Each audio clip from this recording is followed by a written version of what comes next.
Mr. Speaker, sir, in response to the Honourable Member's question, I rise to address the concerns raised regarding the ongoing erosion issue along the Rewa riverbank, particularly between the central Nausori Town boundary and Lakena Point.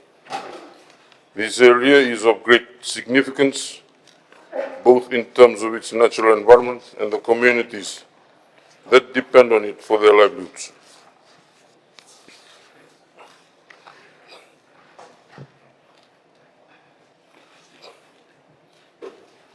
Mr. Speaker, sir, according to the Soil Erosion Index, the country is losing over 50 tons of soil per hectare each year through runoff, which is 4 times the average in tropical areas.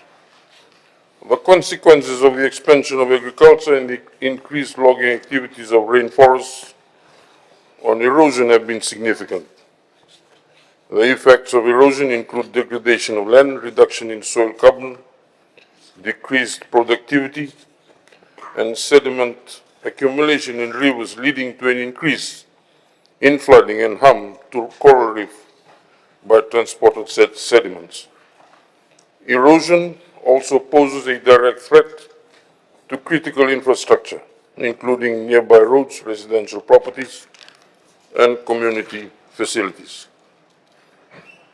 Communities have expressed concerns about the safety of their homes, access to transportation routes, the potential loss of arable land, and biodiversity loss in riparian zones with destabilized riverbank habitats impacting the ecosystem. Mr. Speaker, the Ministry of Agriculture and Waterways, through the Waterways Division, is actively addressing this critical issue. The ongoing assessments indicate that this stretch of the riverbank is significantly impacted by erosion due to several contributing factors, including high river flow velocities during peak rainfall seasons, increased sediment load from upstream activities such as agriculture and land clearing, insufficient riparian vegetation, leaving the riverbanks susceptible to erosion, encroachment and unregulated developments near the riverbanks, and uncontrolled sand extraction works close to the river. Multiple site visits and technical surveys have identified critical erosion hotspots, particularly where the river meanders sharply, creating areas of heightened flow velocity and stress on the banks. Mr. Speaker, sir, recognizing the potential threat posed by this issue, the engineers from the Ministry of Waterways Division are examining and analyzing flow patterns and sedimental transport to determine the root cause and develop effective interventions. Meeting with stakeholders, including residents, businesses, and local government representatives, are also being conducted to incorporate their input and ensure solutions. These entities, each with legal jurisdiction within the area, are essential partners in formulating an effective solution to address the erosion challenges along this section of the Rewa River. Currently, the Waterways Division is collaborating with key stakeholders, including the JICA, the Japan International Cooperation Agency, and the National Disaster Management Office to develop a national waterways strategy and incorporate inputs into disaster risk reduction plans for the Rewa catchment. These consultations aim to develop comprehensive sustainable strategies for addressing erosion and other water-related hazards in the region. Additionally, the engineers are leveraging drone-based mapping to monitor changes in riverbank profiles, providing real-time data to guide decision-making and project implementation.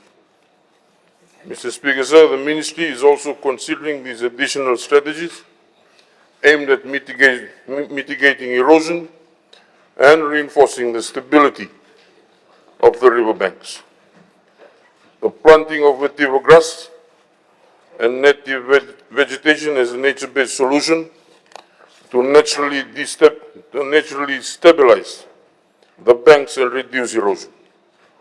Improve structural interventions by installing boulder revetment at critical locations for immediate protection and constructing groins to redirect river flow and alleviate pressure on vulnerable areas. Silt removed from the river is deposited along the riverbanks as part of the riverbank protection works, and these have started at Wunimono, Tonga, and Nasilai portions of the Rewa riverbank. Enhancing awareness and regulation through developing and introducing riverbank management guidelines to minimize encroachment and regulate activities along the riverbanks. Mr. Speaker, sir, the Ministry is committed to a balanced approach, combining short-term stabilization measures with long-term riverbank management practices. A comprehensive project proposal will be submitted through the Ministry's budget submission to secure the necessary resources for implementation. In conclusion, Mr. Speaker, sir, the Ministry acknowledges the critical need to address erosion along the Rewa riverbank to safeguard lives, infrastructure, and development and environment. The Ministry is prioritizing the completion of technical assessments and will commence remedial works as soon as possible. Thank you, Mr. Speaker, sir. Thank you, Honorable Rayalu. Are there any supplementary questions?